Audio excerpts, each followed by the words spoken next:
কি চলছে নীরবে, এবং আগামী দিনের সংসদ নির্বাচনে বিজয়ের গন্ধ পাচ্ছে কারা?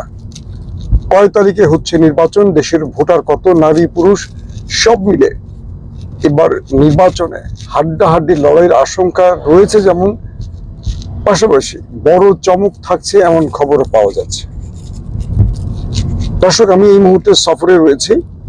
যখন ভিডিওটি রেকর্ড করছি আমি চট্টগ্রাম থেকে খাগড়াছড়ির পথে রয়েছি। আমি চেষ্টা করব আপনাদের খবরের পাশাপাশি আমাদের এই চমৎকার সুন্দর বাংলাদেশের কিছু দৃশ্য দেখাতে। আপনারা শুনবেন, আমাকে কিন্তু দেখবেন রাঙামাটির সৌন্দর্য। দর্শক, প্রথমে যে খবরটি দিয়ে শুরু করতে চাই, বাংলাদেশে আগামী নির্বাচন, ত্রয়োদশ সংসদ নির্বাচন হতে পারে 8 ফেব্রুয়ারি। আমাদের নির্বাচন কমিশনের পক্ষ থেকে বলা হয়েছে 5, 8, 12 এই 3টি তারিখ তারা নির্ধারণ করেছিলেন ফেব্রুয়ারিতে নির্বাচনের জন্য। তবে সবার কাছে যে তারিখটি গ্রহণযোগ্যতা পেয়েছে সেটি হলো 8 তারিখ। তার মানে এখন পর্যন্ত বলা যায় যে 8 তারিখে বাংলাদেশের ত্রয়োদশ সংসদ নির্বাচন হতে যাচ্ছে।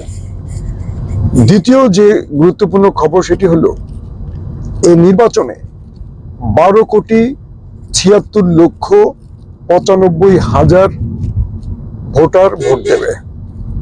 এর মধ্যে 6,45,00,000 ভোটার হলো পুরুষ, আর 6,28,00,000 হলো নারী ভোটার। প্রায় ভালো করে খেয়াল করে দেখবেন যে পুরুষ এবং নারী ভোটারদের সংখ্যা প্রায় সমান সমান। প্রায় তার মানে হলো যে এই নির্বাচনে নারীদের অংশ, মানে নারীদের ভোট জয় পরাজয়কে বাতলে দেবে। এক কথা যদি বলি যে এই নির্বাচনের জয় পরাজয় নারীদের ভোটের উপর ডিপেন্ড করবে। বর্তমান সময়ে রাজনৈতিক অঙ্গনে অনেক রকম আলোচনা সমালোচনা কিংবা নেপথ্যের খবরে দেশ ব্যাপক উৎসব যেমন আছে, দেশের মধ্যে তেমন টেনশন আছে। ইতিমধ্যে শেখ হাসিনার বিরুদ্ধে নানান অভিযোগে আরো 3টি মামলার রায় হয়েছে। সেখানে তাকে 21 বছরের সাজা দেওয়া হয়েছে। জয় এবং পুতুলকে 5 বছরের সাজা দেওয়া হয়েছে। তার মানে শেখ হাসিনার মৃত্যুদণ্ডের পর নতুন মামলায় নতুন সাজা এলো, সেটা 21 বছর। তার মানে রাজনীতি থেকে এক প্রকার ছিটকে পড়লেন শেখ হাসিনা, এবং নতুন ভাবে তার 2 সন্তান পুতুল এবং জয়েরও সাজা হলো 5 বছর করে। দর্শক, জামায়াত এবং বিএনপির মধ্যে রাজনৈতিক যে আলোচনা, নেপথ্যে যে আলোচনা, সেখানে অনেক রকম আলোচনা চলছে। প্রথমে যে আলোচনাটি ছিল যে বিএনপি মনে করত তারা জামাতকে অল্প কিছু আসন দিয়ে তারা সরকারে বসবে, আর সেক্ষেত্রে বিরোধী দল জাতীয় পার্টি কিংবা এনসিপি কে বানাবে। এরপর বিএনপির মধ্যে একটা গ্রুপ চাচ্ছিল যে না, জামাতকে আরো ছিটকে ফেলে তারা অন্য কোনো পরিকল্পনা নেবে। অর্থাৎ প্রথম যে গ্রুপটি চেয়েছিল জামাতকে বিরোধী দল বানাতে, তারা হেরে গেল। দ্বিতীয় গ্রুপটি এসে বলল না, জামাতকে বিরোধী দল করা যাবে না, কারণ ইন্ডিয়া চাইছে না, ইন্ডিয়া চাইছে জাতীয় পার্টিকে বিরোধী দল করতে। তো বিএনপির মধ্যে এটা নিয়ে অনেক আলোচনা, পক্ষ বিপক্ষ রয়েছে। বিএনপির মধ্যে অনেক মতবিরোধ কিন্তু থাকে। এক্ষেত্রে জামাত আবার সুবিধাজনক অবস্থানে থাকে, কারণ জামাতের একদম উপর থেকে নিচ পর্যন্ত এক সিদ্ধান্তে চলে। এখন পর্যন্ত বাংলাদেশে রাজনৈতিক ভাবে যতটুকু সুবিধা জামাত আদায় করেছে তার প্রধান কারণটি হলো জামাত একটি শৃঙ্খলাবদ্ধ দল। এই দলটি বাংলাদেশের সকল দলকে এক পাল্লা নেন, আর জামাত শিবিরকে এক পাল্লা নেন। দেখবেন জামাত এবং শিবিরের শৃঙ্খলার কারণে এই দলটি খুব স্ট্রং ভূমিকা রাখছে। আমরা যদি জুলাই বিপ্লবের কথা উল্লেখ করি, আমরা দেখব যে জুলাই বিপ্লবটি যে বিজয়টি পেয়েছে হাসিনার বিরুদ্ধে বাংলাদেশের ছাত্র জনতা, তার নেপথ্যে জামাত শিবিরের ভূমিকাটি ছিল সবচেয়ে স্ট্রং। এবং এই আন্দোলনে আওয়ামী লীগের যত প্রকার গোয়েন্দা সেক্টর, আইন শৃঙ্খলা বাহিনী, তারা কোনোভাবেই আন্দোলনের মূল পরিকল্পনা, মূল উৎস এবং মূল ব্যক্তি কারা এটা শনাক্ত করতে পারেনি, কারণ মূল পরিকল্পনাটি যারা বাস্তবায়ন করেছিলেন তারা জামাত শিবিরের। যদিও আমরা সার্জিস, হাসনাত, নাহিদ, আসিফদের নাম জানি, কারণ তারা ছিল পোস্টার বয়, তারা সামনে ছিল, কিন্তু ব্যাকগ্রাউন্ড থেকে এই আন্দোলনটি মানে বিজয়ের দিকে নিয়ে গেছে জামাত শিবির। এটা বিএনপি বা আমাদের দেশের গোয়েন্দা বাহিনী, নিরাপত্তা বাহিনী, শেখ হাসিনা, আওয়ামী লীগ সবাই এই কথাটি স্বীকার করছেন। তো সেই জামাত বাংলাদেশের ইতিহাসে গত 54 বছরে বা জামাত প্রতিষ্ঠার পর থেকে এত সুসময় বা এত ভালো সময় পার করেনি, যেটা 2025-এ এসে জামাত পার করছে। অর্থাৎ 24 আগস্টের 5 তারিখের পর বা 8 তারিখের পর থেকে জামাত ইসলাম বাংলাদেশের সবচেয়ে স্বর্ণযুগ যেটাকে বলি পার করছে।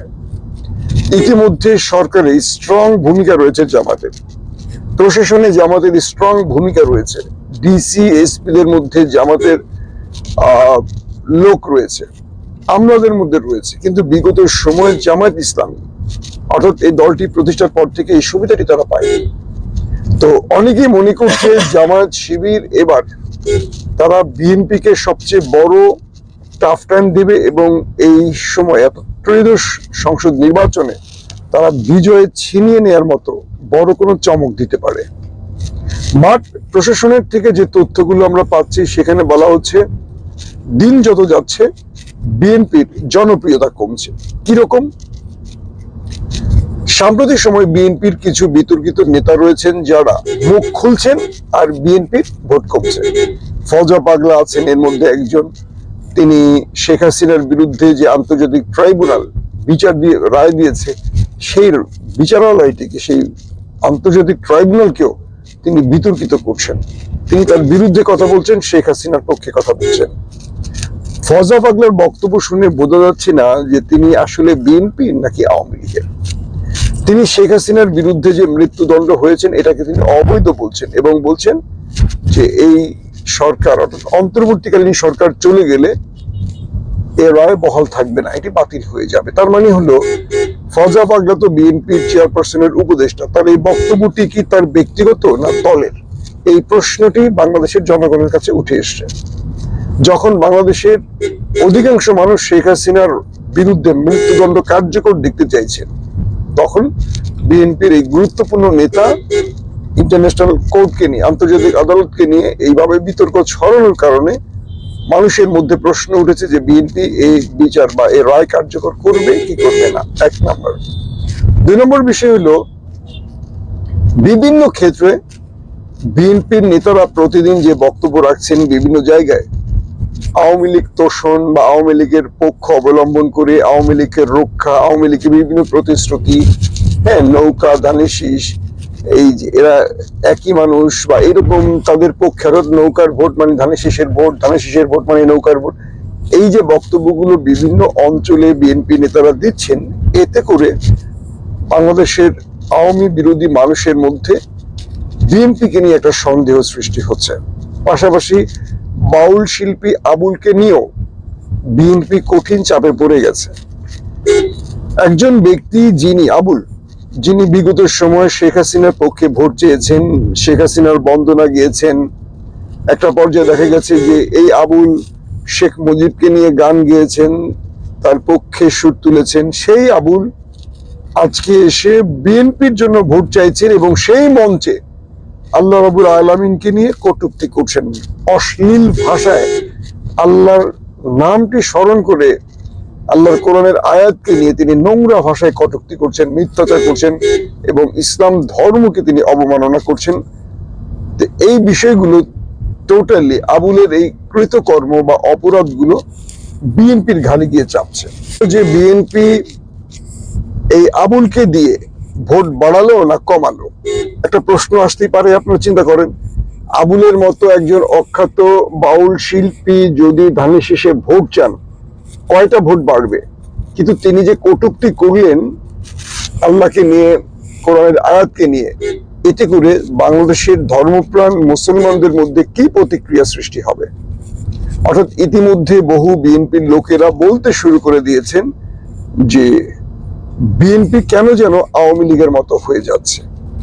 এই আবুলদের মতো আবুলদের মাঠে নামিয়ে বিএনপি তার সবচেয়ে বড় ক্ষতিটা করছে, এটা বলছে বিএনপির অনেক ভোটাররা।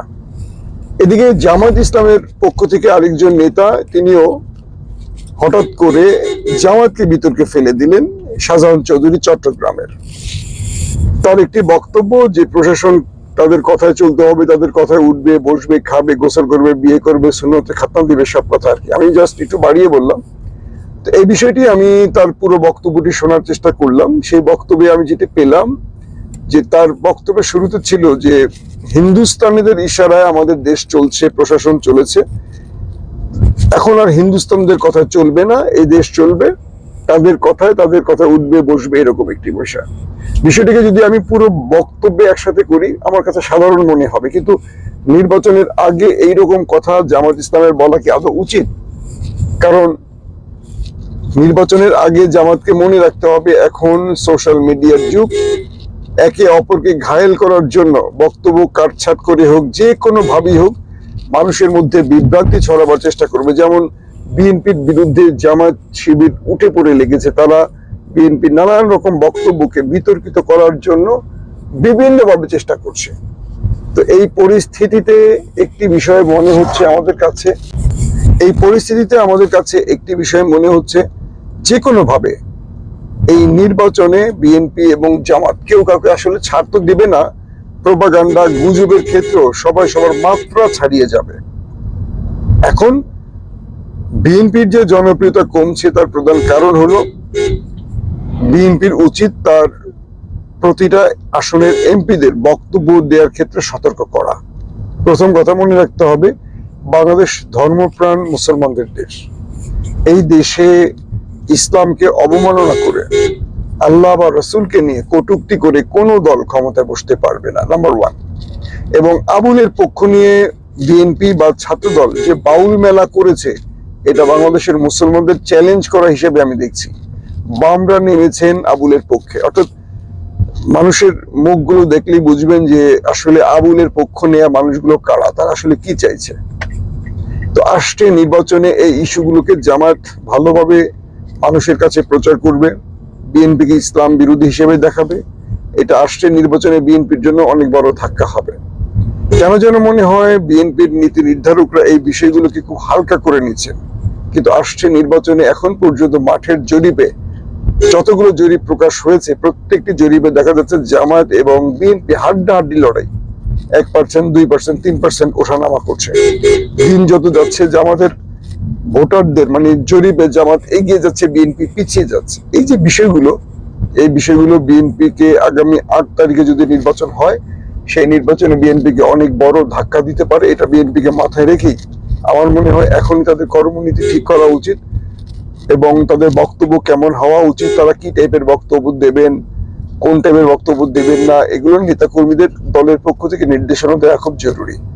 আর জামাত ইসলাম যদি শাহজাহান চৌধুরীদের মতো আরো কিছু বেফাস মন্তব্য করার সুযোগ পেয়ে বসে, সেক্ষেত্রে এটাও বিএনপি কাজে লাগবে। আমি মনে করি এতদিন জামাত খুব হিসাব করে কথা বলেছে, কিন্তু শাহজাহান চৌধুরীর এই বক্তব্যটিও বাংলাদেশে জামাতকে বিতর্কের মধ্যে ফেলে দিয়েছে এবং জামাতের যে শৃঙ্খলাপূর্ণ বক্তব্য বা যে শৃঙ্খলাপূর্ণ কর্মনীতি, সেখানেও ব্যাঘাত ঘটিয়েছে। দর্শক, এবার আপনারাই বলেন কমেন্ট